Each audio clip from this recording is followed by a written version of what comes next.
I'm brewing morning coffee when loud splashing hits. I glance out the kitchen window and freeze.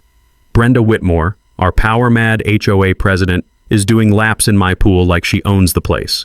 Draped in my towel, sprawled on my chaise, raiding my outdoor fridge for chilled water. Then, dripping wet, she struts to my door and tapes a $500 emergency violation fine. Yeah. Unsafe pool chemicals, fix now. After her illegal swim. You trespass, use my stuff, then fine me for your mess? Big mistake, Brenda. Never mess with a chemistry teacher who keeps certain compounds handy. What happened next left her in total meltdown mode, screaming, scrubbing, the whole neighborhood watching her panic. What would you do if your HOA Karen pulled this? Drop your revenge plans in comments. Where are you watching from? Like and sub for the full chaotic payback. Let me back up and tell you how this nightmare started. I'm Nathaniel Fletcher, high school chemistry teacher, single dad to 12-year-old Zoe. 6 months ago, I inherited my grandmother's house in Willowbrook Heights, Colorado, modest 1970s ranch with one gorgeous feature, an in-ground pool surrounded by prize-winning rose bushes. The gentle hum of that pool filter became our evening soundtrack. I'd sit on the smooth concrete edge with morning coffee, watching Zoe practice dives while chlorine mixed with sweet rose scents in the summer air. Those rainbow droplets sparkling in sunset light, pure magic after a brutal divorce left me scraping together teacher salary to afford this place. But apparently, some people think my pool should be community property. Meet Brenda Whitmore, 52, self-appointed neighborhood dictator, 6 years as HOA president because nobody's suicidal enough to challenge her. Lives in a gaudy McMansion with landscaping deader than her personality. Husband travels constantly selling pharmaceuticals, probably to escape her 47-page community standards manual she personally authored. Drives a white BMW with standard vanity plates because subtlety died when she was born. 3 weeks after moving in, I get certified mail that makes me see red. $500 fine for unauthorized pool chemistry levels exceeding community safety standards. Violation date? 3 days before I moved in. I called the HOA office, Brenda's kitchen phone, and got her nervous assistant claiming prior testing for community safety. When I asked who authorized testing my private property, she hung up faster than a telemarketer caught lying. That's when I went full chemistry teacher mode and installed security cameras. The footage was gold. For weeks, Brenda had been waltzing through my gate with clipboard, testing kit, and a fake, certified community safety inspector badge you can buy online for $12. The woman was conducting pool inspections like she worked for the EPA. Armed with video evidence, I knocked on her door. Brenda answered in a terry cloth robe at 2 p.m., wine glass in hand, red flag numero uno. Mrs. Whitmore, we need to discuss this fine. I have footage proving you've been trespassing. I have legitimate authority to protect property values. Pool chemistry affects everyone's investment. She waved that fake badge like a magic wand. I'm certified. Your pool violated standards 3 times. Fix it in 48 hours or face daily fines. Ma'am, you have zero legal authority. Are you threatening me? Her voice hit that Karen frequency that shatters wine glasses in neighboring states. I'll report this hostility to the city. Door slam. Classic Karen exit strategy. 2 days later, she struck again. 6 a.m. While I'm making Zoe breakfast, Brenda's back with her little chemistry set, testing my water like she's searching for plutonium. Left my gate wide open, pool cover askew, then slapped another fine on my door. $300 for failure to maintain secure pool area, the area she just left unsecured. Here's where it gets interesting. My neighbor, Mrs. Melanie, sweet retired librarian with steel spine, approached me that evening while I skimmed leaves. The crunch of autumn debris under my net felt oddly therapeutic. Marcus, thank God someone's fighting back. She glanced around nervously. Brenda extorted $800 from me last year for non-compliant mailbox height. Paid it because she claimed legal authority. Turns out Mrs. Melanie wasn't alone. I spent the weekend doing chemistry teacher research. Talked to neighbors, cross-referenced stories. 4 families, similar sob stories. Fake fines for invented violations totaling over $4,000 in 2 years. All paid out of fear. Jim Kowalski, retired firefighter, $650 for unauthorized patriotic decorations, also known as his American flag. Sarah Thompson, $400 for non-compliant garden gnome placement. David Rodriguez, $1,200 for excessive holiday lighting. That's when the light bulb went off brighter than David's Christmas display. Brenda wasn't just power hungry, she was running a criminal enterprise disguised as community service. And chemistry teachers were really good at identifying compounds that don't belong in the solution. The next morning, I'm grading chemistry exams when that familiar gate creak hits at 6 a.m. Through my kitchen window, I watch Brenda set up what looks like a mobile laboratory on my patio table. Beakers, testing strips, pH meter, and a clipboard labeled Official Inspection in Comic Sans font. This woman's conducting pool analysis like she's hunting for uranium. But then she does something that makes my chemistry teacher soul die a little. Dumps an entire bottle of cloudy liquid directly into my pristine pool water. I'm watching her contaminate my perfectly balanced chemicals, then photograph the murky results like she just discovered evidence of environmental terrorism. The performance takes 20 minutes. She leaves my gate hanging open like a barn door, doesn't secure the pool cover, and slaps another fine on my door. $300 for failure to maintain secure pool area, the same area she just sabotaged and abandoned. Time to get scientific about this problem. During lunch break, I dove into the real HOA bylaws, not Brenda's fantasy fiction, but the actual 1987 documents filed with Boulder County. You know what I found? Absolutely nothing about water testing authority, safety inspections, or enforcement powers. The whole association technically dissolved in 1995 due to lack of participation, which I learned from my old law professor who always said, when in doubt, check the public records. They don't lie like people do.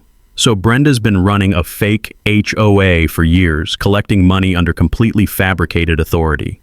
That evening, Mrs. Melanie shows up at my door with intelligence that would impress the FBI. The scent of her homemade cookies mixed with righteous anger as she spread bank receipts across my kitchen table like evidence in a murder trial. Marcus, I've been Nancy Drewing this situation. Brenda's victim list is longer than a CVS receipt. The evidence was staggering. The Kowalskis, $650 for displaying an American flag inconsistent with community standards. Apparently, patriotism violates Brenda's aesthetic vision. The Thompsons, $400 because their garden gnome exceeded regulation height by 3 inches, a regulation Brenda invented on Tuesday and enforced Wednesday. The Rodriguezes, $1,200 for excessive holiday lighting. That was literally one string of white lights. Total documented extortion, $4,200 over 2 years. She tells everyone the same story, Mrs. Melanie explained. Pay up or face liens against your property. Most people are too scared to fight City Hall, even when it's fake City Hall. Looking at this paper trail, my teacher brain started connecting dots like a chemistry equation. I'd seen something similar in graduate school. A case study about HOA fraud where residents never verified authority because they assumed someone else had checked. That night, I crafted what I call malicious compliance, a beautifully polite letter including actual HOA bylaws, highlighted in yellow for emphasis, requesting immediate reversal of all fraudulent fines. I hand-delivered copies to Brenda along with signatures from 5 neighbors supporting bylaw clarification. Translation: we know you're running a scam, please stop. I also installed motion-activated cameras around my pool area because chemistry teachers believe in solid documentation, and I had a feeling Brenda's next move would be worth recording. Her response exceeded my wildest expectations. 10 p.m. phone call, voice shaking with Karen rage. Mr. Fletcher, this harassment will not be tolerated. I'm calling police for stalking me with legal documents. Apparently, providing actual bylaws constitutes criminal stalking in Brenda's alternate reality. She scheduled an emergency board meeting and blast emailed the neighborhood claiming I was endangering property values through reckless pool maintenance and defiance of safety protocols. But here's where Brenda made her fatal mistake. She doubled down instead of backing off. 2 days later, I come home to find 3 figures in my backyard conducting what looked like a hazmat investigation. Brenda had recruited backup. Harold Peterson, retired accountant, thick glasses, couldn't see past his own nose, wearing an Amazon safety vest, and Patricia Mills, substitute teacher turned professional brown nose, documenting evidence with an iPad. The security footage was pure comedy. Harold testing my pool temperature with a meat thermometer while squinting at test strips he obviously couldn't read. Patricia photographing my skimmer basket from 17 different angles like she was documenting alien technology. Brenda orchestrating the circus like a general commanding her troops to victory. Their professional investigation concluded with a citation.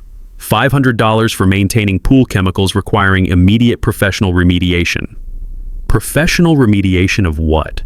Crystal clear water with perfect pH balance that I test daily because pool chemistry is literally my day job?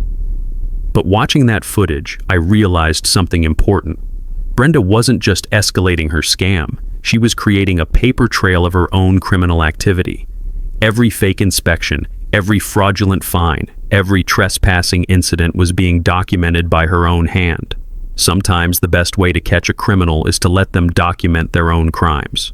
Time to give this chemistry class a lab experiment they'd never forget. Brenda's emergency HOA board meeting summons arrived like a court order. Certified mail, fancy letterhead, Tuesday 2 p.m. when working parents are trapped at their jobs. Classic power move. The location? Her living room instead of the community center, because democratic process is apparently optional in Brenda's kingdom.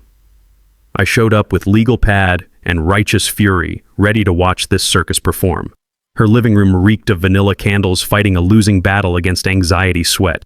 The grandfather clock ticked like a bomb timer while Harold shuffled papers he couldn't read without his missing glasses.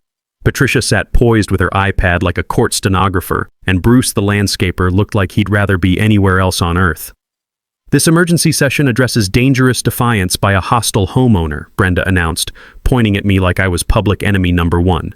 Harold immediately seconded a motion nobody had made. Patricia nodded so hard I worried about concussion. Bruce studied his phone like it contained escape routes. According to actual HOA bylaws, I interrupted, emergency meetings require 7 days' notice and must be held at designated community spaces, not private homes.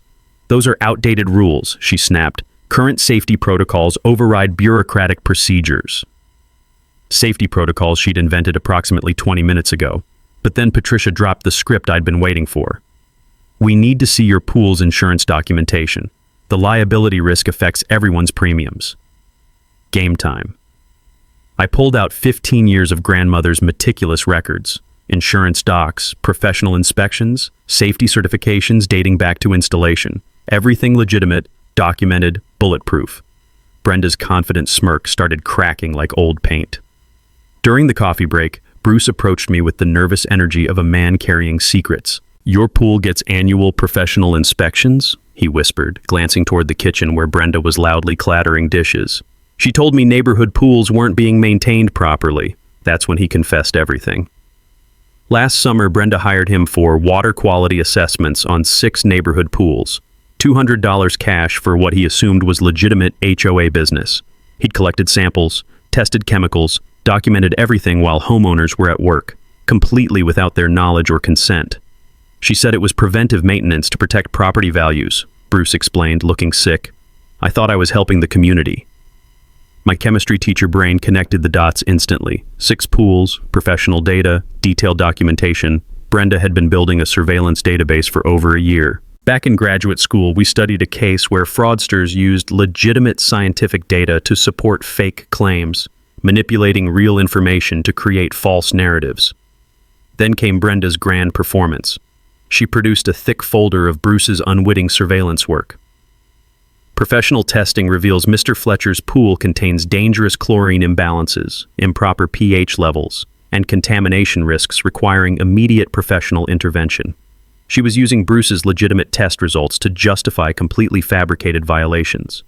The woman had weaponized actual chemistry data to support her extortion scheme.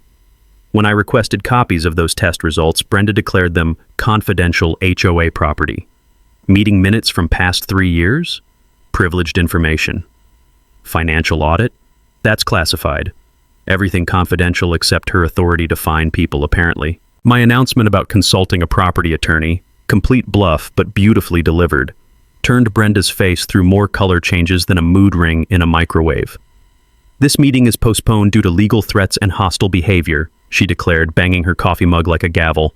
Mr. Fletcher's intimidation tactics prove his guilt. Guilty of what? Reading actual bylaws? That evening's certified letter escalated everything. Final notice. $1,200 fine for continued defiance and disruptive conduct during official proceedings. She doubled the extortion because I quoted legitimate rules at her illegitimate meeting. But Bruce's revelation had exposed her entire operation. Brenda wasn't just making up violations. She was perverting legitimate science, twisting real data through her filter of fake authority to create professional-looking justification for criminal behavior. Mrs. Melanie organized a neighborhood coffee meeting the next morning. 7 families showed up with 17 different fines totaling over $6,000. Same pattern everywhere. Mysterious violations discovered through safety inspections nobody remembered authorizing. Jim Kowalski, retired firefighter with 30 years municipal experience, cut straight to the truth. In 3 decades of public service, I never saw this much fake authority operate unchallenged for this long. But here's what really got my attention. Every fine coincided with Bruce's testing schedule. She'd been using his professional data as the foundation for her elaborate fraud, turning legitimate chemistry into criminal evidence. The woman had corrupted actual science to support fictional law enforcement. As a chemistry teacher, that felt personal. She wasn't just stealing money, she was prostituting the scientific method I dedicated my career to teaching. Time to give Brenda a chemistry lesson she'd never forget, starting with a practical demonstration of cause and effect. Saturday morning, 9:47 a.m. I'm organizing chemistry supplies when my back gate explodes open like a police raid. What I witness next defies all logic. Brenda storms into my yard, leading her official inspection team. Harold in that ridiculous Amazon safety vest, Patricia clutching her iPad, and some stranger with a toolbox. But instead of inspecting, they start stripping down to swimwear. Harold brought swim trunks. Patricia packed a waterproof phone case. The stranger, Gary the locksmith, paid $200 cash, films himself picking my gate lock for legal documentation. They're not here to inspect my pool. They're here to use it. All 3 climb into my water like they're conducting aquatic research. Harold does leisurely backstroke while declaring viscosity levels require extended evaluation. Patricia floats on my pool noodle, documenting chemical reactions between sips of the mimosa Brenda brought in a thermos. Brenda sprawls on my floating lounger like she's at a resort, occasionally barking orders about proper documentation procedures. This isn't an inspection. It's a pool party with fake paperwork. For 45 minutes, they treat my backyard like their private club. They use my towels, raid my outdoor fridge for cold drinks, rearrange my furniture for optimal documentation angles. The sound of their laughter mixing with splashing water while they're literally trespassing makes my teacher brain short-circuit. Gary the locksmith gets uncomfortable and drives off without payment, but not before recording everything for his own legal protection. Smart man. When they finally climb out, pruned and satisfied, Brenda slaps a citation on my door. $800 for hazardous chemical levels requiring immediate professional remediation. Hazardous chemicals they just spent an hour soaking in. But here's where my chemistry training revealed the real crime. Testing my water that evening, I discovered someone had dumped aluminum sulfate directly into my balanced system. The cloudy water and disrupted chemistry gave Brenda legitimate maintenance issues to point at as violations. She'd sabotaged my pool to create the problems she was fining me for. Zoe spotted what my anger missed. Dad, someone moved your pool thermometer to the wrong side and stole the chlorine floater. Plus, my dive sticks are arranged weird, like adults were playing games with them. The gate latch was also damaged in a way that looked accidental but required specific tools and knowledge to break properly. This wasn't random vandalism. Brenda had orchestrated systematic sabotage disguised as official business. I spent that night analyzing residue samples like a forensic scientist. The aluminum sulfate was a specific brand, precise concentration, calculated amount based on pool volume. This level of chemical knowledge came from somewhere, most likely Bruce's detailed surveillance reports from last summer. Brenda had been planning this attack for months, but she made one critical error. She documented everything herself. Mrs. Melanie's emergency coffee gathering that evening drew 9 families, all carrying Brenda receipts and horror stories. The evidence painted a clear picture. Patricia admitted Brenda specifically asked her to document safety violations during today's inspection. She'd been recruited to manufacture false evidence. Jim Kowalski confirmed no city inspector named Harold existed anywhere in municipal records. Gary the locksmith, feeling guilty, admitted Brenda hired him for legitimate HOA access before he realized it was breaking and entering. The smoking gun came from Harold's own mouth. During their pool party, he'd bragged to Patricia about finally using this community resource properly. Audio captured crystal clear by my security cameras. They knew they were trespassing. They knew they were using my pool for recreation. They filmed themselves doing it while pretending it was official inspection. Officer Rodriguez watched the footage twice, shaking his head like he'd seen everything but this topped it all. "Sir, this is breaking and entering, property damage, and fraud.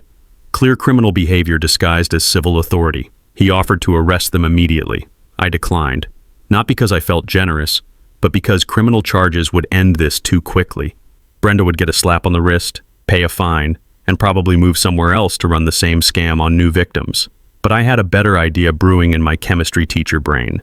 See, back in graduate school, I learned about a fascinating compound called methylene blue. Completely harmless, FDA approved, used in medical diagnostics and fish tank treatments. But it has one interesting property. When dissolved in water at the right concentration, it's completely invisible until it contacts human skin oils. Then it creates temporary blue staining that lasts 24 to 48 hours. Perfect for marking people who don't belong in your pool. Watching that security footage of Brenda's unauthorized pool party, I realized she'd given me the perfect opportunity. She clearly planned to return. Her citation demanded re-inspection within 72 hours to verify remediation compliance. Time to prepare a chemistry demonstration that would mark her criminal behavior in a way the whole neighborhood could see. Some lessons are best taught through hands-on experimentation. Sunday evening, I'm researching methylene blue concentrations when Jim Kowalski's urgent knock interrupts my chemistry planning. The scent of his wife's pot roast still clings to his jacket as he steps inside, clutching a manila folder thick as a phone book. "Marcus, Margaret found something that changes everything." His voice carries the gravity of a man who's seen 30 years of municipal corruption, but nothing quite like this. Margaret, retired city clerk with access to public records and a nose for fraud, had spent her weekend digging into Brenda's credentials. What she discovered would make a federal prosecutor do backflips. "There hasn't been a legitimate HOA in Willowbrook Heights since 1995, Jim announces, spreading documents across my kitchen table like evidence at a crime scene. The original association dissolved due to non-payment of state filing fees and complete lack of participation. Brenda Whitmore has been operating a completely fictitious organization for 6 years. The paper trail tells the whole sordid story. She opened a business checking account called Willowbrook Heights HOA, using her home address as headquarters. No board members listed with the state, no legitimate bylaws filed, no legal authority whatsoever. Just Brenda, a computer, and the breathtaking audacity to print fake letterhead. But here's where it gets criminal. Every deposit slip matches fraudulent fine amounts collected from terrified neighbors. The same account shows monthly BMW payments, landscaping bills for her personal property, and vacation expenses to Hawaii, Cabo, and a Mediterranean cruise. Total documented theft, $18,000 over 6 years. Margaret says each fake fine constitutes criminal fraud under Colorado statute, Jim explains, pointing to legal codes he'd researched with firefighter thoroughness. Every threat about liens or enforcement adds extortion charges. The woman's been running a criminal enterprise disguised as community service. My teacher brain processes this like solving a complex equation. I'd read about similar scams in graduate school. A criminology case study about fake authority figures exploiting suburban compliance. The psychological principle is simple. People assume someone else verified the paperwork, especially when threats come wrapped in official-looking documents. Brenda discovered that scared homeowners pay fake fines rather than fight fake authority. It gets worse, Jim continues grimly. Margaret found 3 similar cases across Colorado. Fake HOAs targeting dissolved associations in upscale neighborhoods.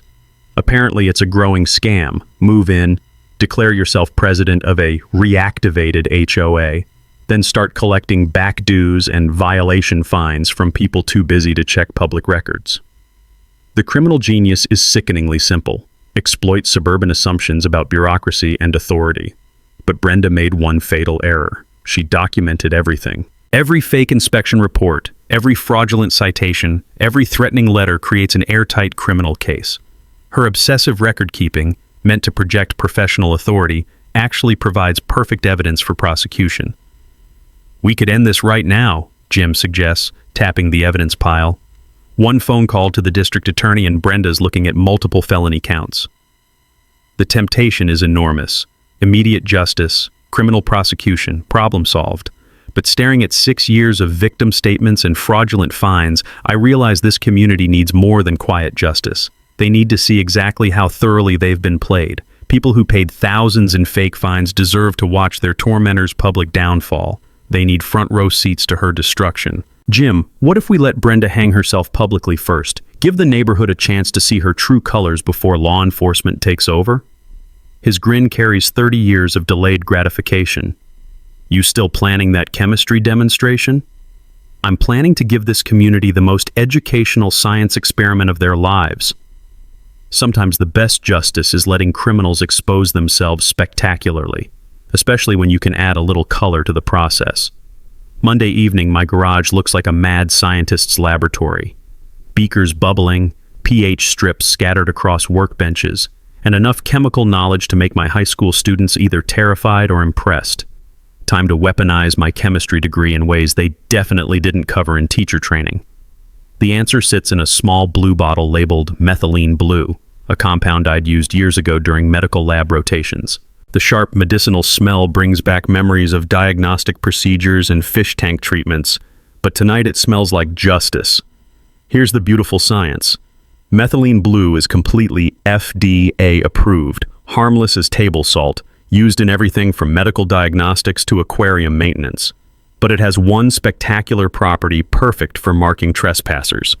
Dissolved in pool water at precise concentrations, it's invisible to the naked eye until it contacts human skin oils. Then boom, temporary blue staining that lasts 24 to 48 hours. My old professor used to say, chemistry is just cooking with better equipment and more predictable results. Tonight, I'm cooking up revenge with molecular precision. The calculation requires the kind of math that makes my students groan. Pool volume, 20,000 gallons. Molecular weight, 319.85 grams per mole. Desired concentration, 1 part per million. Temperature coefficients for dissolution. Basic chemistry applied to creative problem solving, which is exactly what I teach every day, except my classroom examples never involved marking criminals. Key advantage: vitamin C tablets neutralize the staining instantly, so legitimate users avoid marking while trespassers get permanently tagged for public viewing.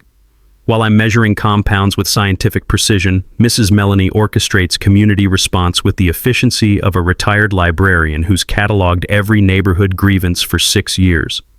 Saturday's meeting is legitimately organized.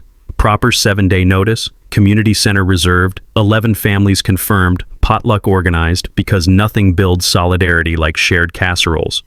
Jim Kowalski works his firefighter network, calling reporter Sarah Martinez from Channel 9.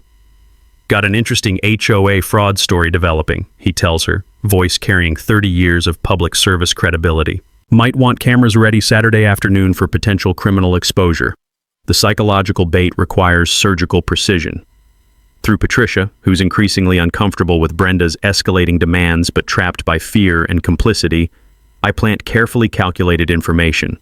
Casual mention of my mandatory teacher training Saturday morning, suggestion that the pool will be unmonitored for several hours, hint that Brenda might want final compliance inspection before the community meeting.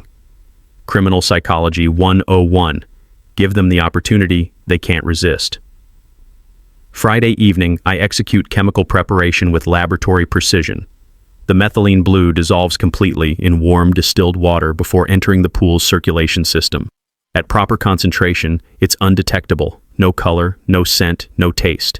Just invisible molecular justice waiting patiently for skin contact. For legal protection, I document everything like I'm preparing for peer review, safety data sheets, medical literature confirming harmlessness, time-stamped calculations, photos of preparation process. If this ends up in court, my documentation will be bulletproof. Security cameras get upgraded to high definition with audio recording and motion-activated cloud backup. Multiple angles, neighbor witnesses positioned strategically, and Jim monitoring from his living room with clear sight lines. When Brenda springs this trap, Every second gets documented from multiple perspectives. The most important preparation happens over homemade pizza with Zoe, because she deserves honest explanation for why Daddy's science experiments might turn bad people blue. Remember suggesting we add sparkly stuff to confuse the mean lady? I ask, cutting her slice into manageable triangles. Her eyes light up with 12-year-old mischief. Did you figure out how to make it work? Something like that. But if you see anyone turn blue tomorrow, don't be scared. It's just chemistry showing everyone who the real troublemakers are. She giggles with pure appreciation for scientific justice. Like litmus paper showing acids and bases? Exactly, sweetheart. Sometimes chemistry helps us see truth that wasn't obvious before. Saturday morning dawns with perfect Colorado sunshine and crystal clear skies. Ideal conditions for outdoor photography and community revelations. I pack a visible overnight bag, create obvious appearance of leaving for teacher training, then slip into Mrs. Melanie's kitchen with perfect view of my backyard. The trap sits ready, invisible, and patient. Community organized, cameras rolling, evidence documented. All that remains is waiting for Brenda to demonstrate why you never mess with someone who understands molecular chemistry and has access to school laboratory supplies. Some educational demonstrations require hands-on experimentation to truly grasp the underlying principles. Today, Brenda Whitmore gets practical instruction in cause and effect that no fake authority can counteract. Let's see how she handles being marked by her own criminal behavior. Saturday morning, 10:30 a.m. I'm positioned at Mrs. Melanie's kitchen window with a perfect view of my backyard and a cup of coffee that's about to become completely unnecessary for staying alert. Right on schedule, Brenda's white BMW pulls up like she's arriving for a royal inspection. But she's not alone. Harold emerges wearing that ridiculous Amazon safety vest. Patricia clutches her documentation iPad, and some guy I don't recognize carries a professional locksmith's toolbox. Gary the locksmith. She actually hired him back after he fled last time. Through Mrs. Melanie's window, I watch the most brazen display of criminal confidence I've ever witnessed. Brenda directs Gary to pick my gate lock while she films him with her phone for official documentation of emergency access procedures. The sound of metal tools scraping against my lock makes Mrs. Melanie wince beside me. She's actually recording herself committing breaking and entering, Mrs. Melanie whispers, clutching her own phone to capture everything. The woman's documenting her own crimes. But what happens next exceeds my wildest expectations. All three criminals change into bathing suits, actual swimwear, for their thorough safety assessment. Harold strips down to swim trunks that look like they haven't seen sunlight since the Clinton administration. Patricia emerges from behind my pool house wearing a floral one-piece and waterproof phone case. Brenda sports a designer bikini that probably costs more than my monthly grocery budget. They're not here to inspect my pool. They're here to use it as their personal resort. All three slide into my chemically enhanced water like they're conducting some kind of aquatic research project. Harold immediately begins doing leisurely backstroke laps while declaring the water viscosity requires extended evaluation for safety compliance. Patricia floats on my pool noodle, dictating chemical reaction observations to her waterproof recording app. Brenda sprawls across my floating lounger, sipping what appears to be a pre-mixed mojito from her insulated tumbler. The methylene blue works exactly as calculated. Within 3 minutes, faint blue discoloration appears on Harold's pale legs. Patricia notices strange blue tinting on her arms and assumes it's chemical contamination from improper pool maintenance. Brenda spots blue staining on her hands and immediately panics about toxic exposure from illegal substances. The transformation accelerates as they thrash around in confusion. More skin contact means more blue staining. Harold's entire torso turns increasingly azure as he frantically tries to climb out. Patricia screams about chemical burns while live-streaming her blue-tinged panic to Facebook.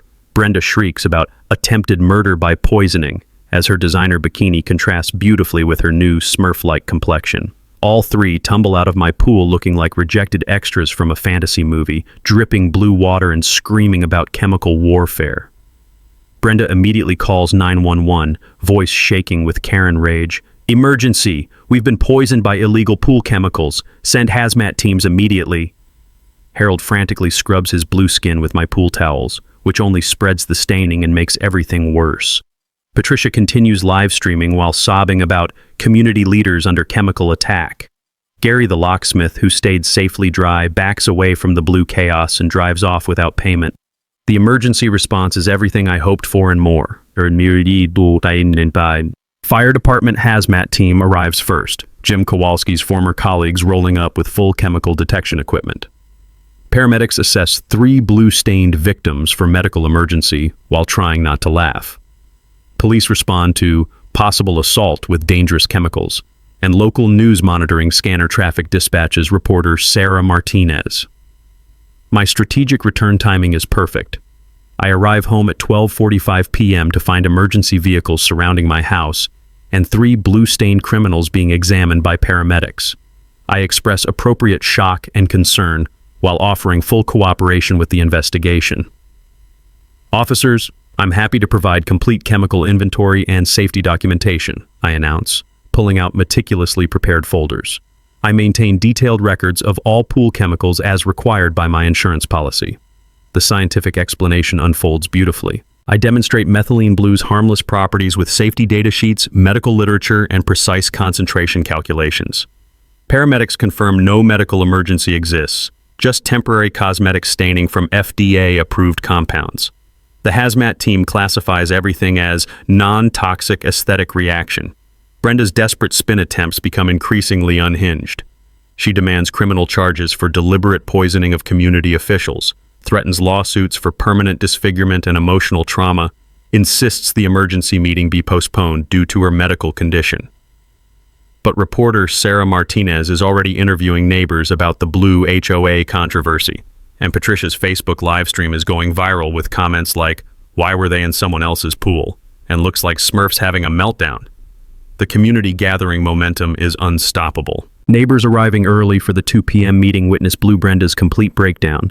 Mrs. Melanie provides running commentary to the growing crowd, and Jim confirms the fire department found 0 safety violations. Brenda stands alone, blue and increasingly desperate, while evidence of her criminal trespassing spreads across social media in real time.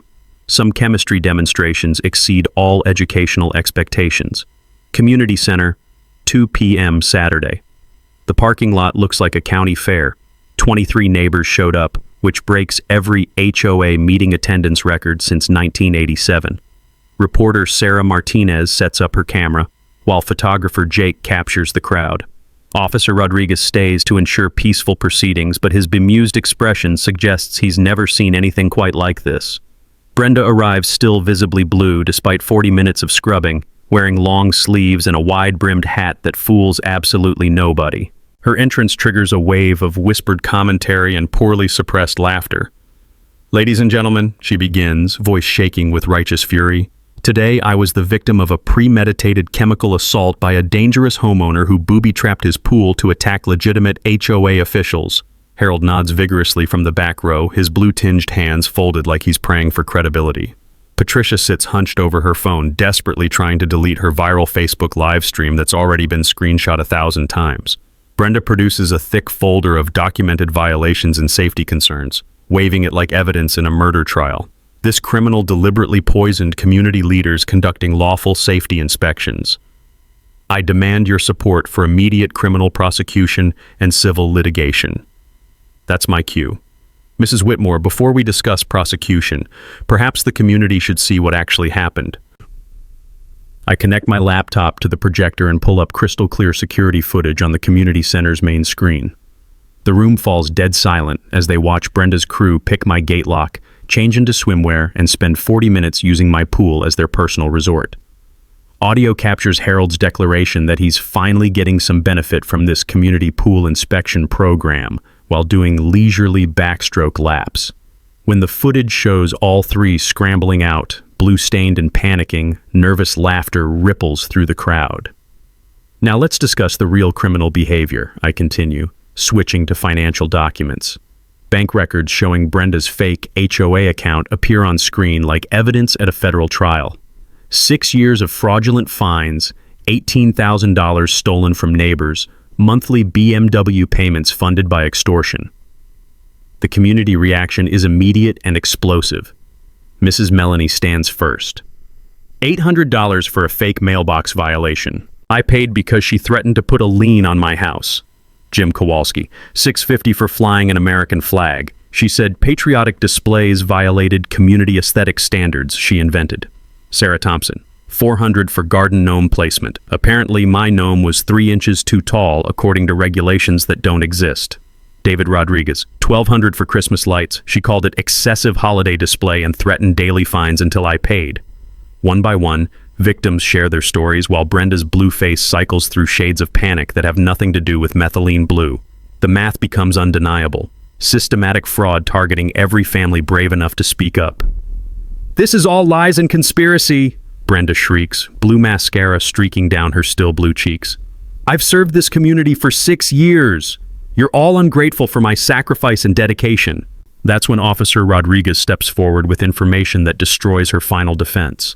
"Ma'am, I've reviewed the county records. There hasn't been a legitimate HOA in Willowbrook Heights since 1995. You've been operating under completely fictitious authority." The silence that follows could power a small city. Reporter Sarah Martinez seizes the moment. "Mrs. Whitmore, how do you respond to allegations that you've been collecting fees under false pretenses for 6 years? Brenda's meltdown is spectacular. "These people don't understand community standards. Without proper authority, neighborhoods become chaos. I was protecting property values. By stealing $18,000? Mrs. Melanie asks with librarian precision. "By conducting illegal pool parties during fake inspections?" adds Jim Kowalski. "By turning blue while trespassing?" Sarah Thompson's question triggers open laughter from the crowd. Brenda threatens to sue everyone for defamation and conspiracy, claims police and fire department are part of Marcus's revenge scheme, announces she's contacting federal authorities about domestic terrorism through chemical weapons. Her final desperate act, storming toward the exit while declaring, "This neighborhood will regret crossing me." But she stops at the door when she realizes 30 people are filming her blue-stained exit with their phones. The community solidarity that emerges is beautiful to witness. Neighbors exchange contact information, agree to support each other against retaliation, establish plans for legitimate neighborhood governance. Nathaniel receives unanimous thanks as community hero, while Brenda's 6-year reign of terror crumbles in real time. Social media explodes with hashtag #BlueHOA, Karen hashtag trending locally. Patricia's live stream reaches 50,000 views. Harold quietly admits he was just following Brenda's instructions and offers to testify about the fraud scheme. Legal consequences begin immediately. Officer Rodriguez takes formal statements about criminal fraud, the district attorney's office gets contacted about felony charges, and a civil attorney offers class action representation to all victims. But the most satisfying moment comes when Brenda, still blue and increasingly isolated, realizes her criminal empire built on fake authority has collapsed completely. Some justice is worth waiting years to witness. Sunday morning, Channel 9 News opens with the story that makes my teacher heart swell with pride. Blue HOA fraud exposed by chemistry teacher. The footage of 3 blue-stained criminals climbing out of my pool while screaming about chemical warfare plays on every local station like a comedy sketch that writes itself. Social media detonates overnight. Hashtag #BlueHoKaren trends statewide within 12 hours. The security footage hits 75,000 YouTube views by breakfast. Neighborhood supporters share screenshots of Brenda's fraudulent bank records, and national HOA horror story blogs pick up the tale of the Smurf scammer who marked herself blue while committing crimes. But Brenda's response to her viral humiliation exceeds every expectation for unhinged behavior. Monday morning, she calls Channel 9 demanding retraction of false reporting and defamatory coverage. When they decline, she shows up at the community center still noticeably blue, confronting anyone who'll listen about media conspiracy and neighborhood betrayal. Tuesday, she corners Mrs. Melanie at the grocery store, voice loud enough to echo through produce aisles. "You people destroyed an innocent woman's reputation with lies and chemical warfare." Other shoppers slowly back away as Brenda rants about criminal conspiracy to undermine legitimate community leadership, Mrs. Melanie calmly continues selecting apples while Brenda melts down beside the organic bananas. Wednesday evening brings the confrontation I've been expecting. Brenda arrives at my house with her husband Dale, just returned from a pharmaceutical sales trip to find his wife transformed into a blue-stained neighborhood pariah. "What the hell did you do to my wife?" Dale demands, clearly struggling to process the situation. I leave for 10 days and come back to find her looking like a science experiment. The gathering crowd of neighbors provides perfect audience for Brenda's final performance. She launches into a 15-minute tirade about chemical terrorism, neighborhood conspiracy, and innocent community leaders under attack by dangerous criminals. Dale's expression shifts from confusion to horror as neighbors provide calm, detailed explanations of 6 years of fraud, fake authority, and systematic extortion. His face cycles through disbelief, embarrassment, and fury as the truth becomes undeniable. "Brenda, you've been stealing from our neighbors?" he asks, voice barely containing rage. "You've been breaking into people's pools? You've been running a fake HOA?" That's when Brenda completely loses whatever remained of her sanity. "I'll burn down this whole neighborhood before I let you people destroy me," she screams, voice carrying across 3 blocks. "You think you've won? I'll make your lives hell. I'll report all of you for conspiracy. I'll sue everyone for everything." The threats of property damage and violence are the final straw. Officer Rodriguez, called by concerned neighbors, arrives to find Brenda in full meltdown mode, threatening arson while surrounded by witnesses recording everything. "Ma'am, you're under arrest for making terroristic threats and public disturbance," Rodriguez announces, approaching with backup officers who've responded to the domestic situation. The perp walk is everything I could have hoped for. News trucks arrive as Brenda, still faintly blue around the edges, gets loaded into a police car while screaming about persecution of innocent community leaders and chemical warfare by domestic terrorists. Dale grants an exclusive interview to reporter Sarah Martinez. "I had no idea about any fake HOA or stolen money. I thought she was legitimately helping the neighborhood. This is completely insane." But the mic drop moment comes when Sarah approaches me at my front gate with Zoe beside me, both of us watching the circus with scientific fascination. "Mr. Fletcher, any statement about this remarkable situation?" I look directly into the camera, arm around my daughter who's grinning like she's witnessing the best chemistry demonstration ever. Sometimes the best way to expose a bully is to let them expose themselves. And sometimes chemistry teachers know that every reaction has an equal and opposite reaction. Zoe whispers loudly enough for the microphone to catch. "Daddy made the mean Smurf lady go away with science." The clip becomes the most shared soundbite from the entire story, playing on national news as an example of creative problem solving and community justice. Legal resolution follows swiftly. Brenda pleads guilty to 6 counts of fraud, 12 counts of extortion, and making terroristic threats. 18 months probation, community service, full restitution to victims, and permanent ban from serving in any HOA capacity statewide. Dale files for divorce within 2 weeks, citing criminal fraud, community embarrassment, and complete breakdown of trust. The house goes up for sale immediately. National attention follows. CNN picks up the story for human interest segments. HOA reform advocates use the case as prime example of unchecked authority abuse, and chemistry education organizations praise the practical application demonstration. Pool supply companies offer me lifetime maintenance supplies. The state creates new HOA fraud prevention legislation nicknamed Brenda's Law. But the most satisfying result is watching Brenda's blue staining finally fade after 10 days, knowing her criminal record and public humiliation will last forever. Some chemistry lessons leave permanent marks on more than just skin. 6 months later, I'm floating in crystal clear pool water, watching Zoe practice diving, while Mrs. Melanie tends her roses along the fence line. The gentle evening breeze carries the scent of chlorine mixed with blooming flowers, the same peaceful combination that first made this place feel like home. The legitimate Willowbrook Heights Community Association holds monthly meetings in the actual community center with transparent budgets, voluntary participation, and 0 fraudulent fines. 15 neighbors actively contribute to discussions about park maintenance, neighborhood watch programs, and community events. Mrs. Melanie serves as our elected president with unanimous support and the kind of genuine authority Brenda could never fake. Our annual Blue Pool Party has become neighborhood legend. What started as commemoration of victory over fraud evolved into the community's premier social event, raising funds for local STEM education and celebrating the power of neighbors working together. This year's party drew 50-plus attendees, complete with blue-themed refreshments and chemistry demonstration booths that make learning fun for kids. The Willowbrook STEM Scholarship Program, born from our shared experience of overcoming fake authority, awarded its first 3 recipients last month. Mrs. Melanie's granddaughter Emma received funding for environmental science studies, the Kowalski twins got support for engineering programs, and Sarah Thompson's nephew earned chemistry camp tuition. The scholarship represents everything our community learned about channeling anger into positive action.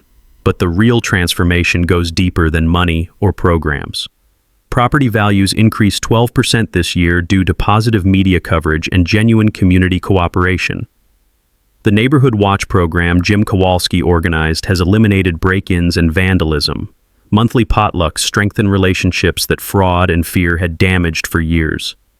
Brenda's aftermath serves as cautionary tale shared in HOA Facebook groups across the country.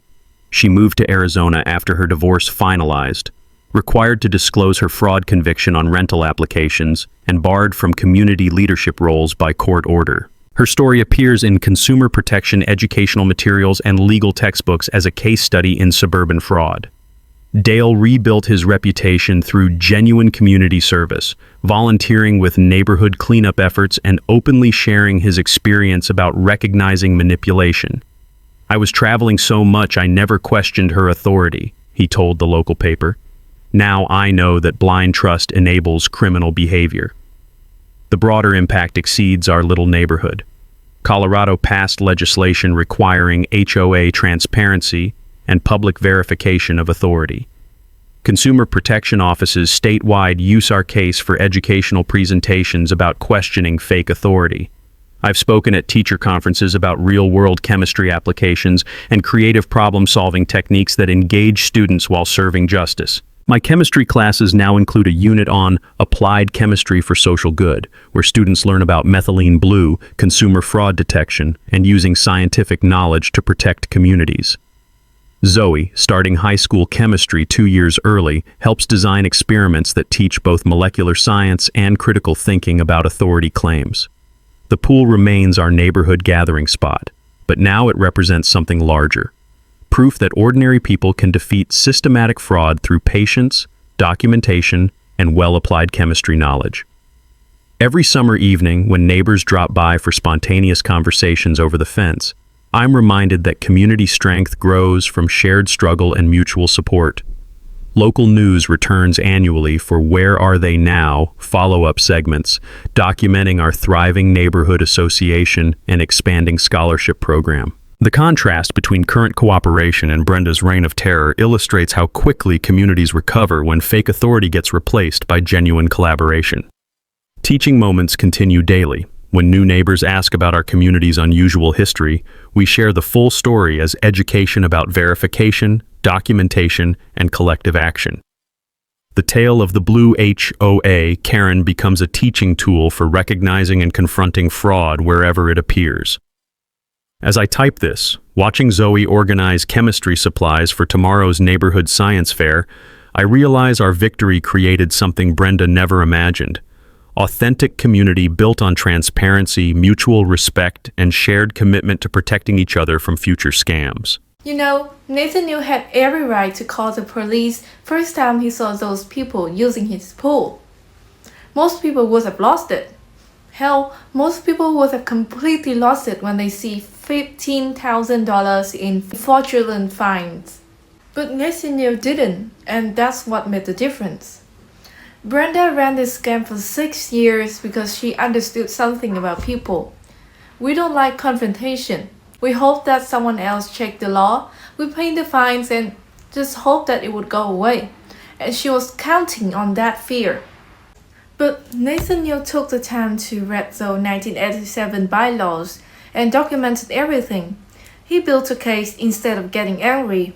And when he finally acted, well, let's just say methylene blue has a way of making the truth invisible to everyone. I've covered a lot of these HOA stories and this pattern keeps showing up. The worst associations, they often operate outside their real authority. So nobody cared to check what's the real law and what's creative interpretations. Makes me wonder, How many other Brendas are out there claiming authority they didn't have? Have you ever dealt with someone like that? If this story helps someone avoid getting scammed, we're doing something right. If this one hits home for you, hit the like button and subscribe if you haven't. There's always another Brenda, but there can always be another Nathaniel.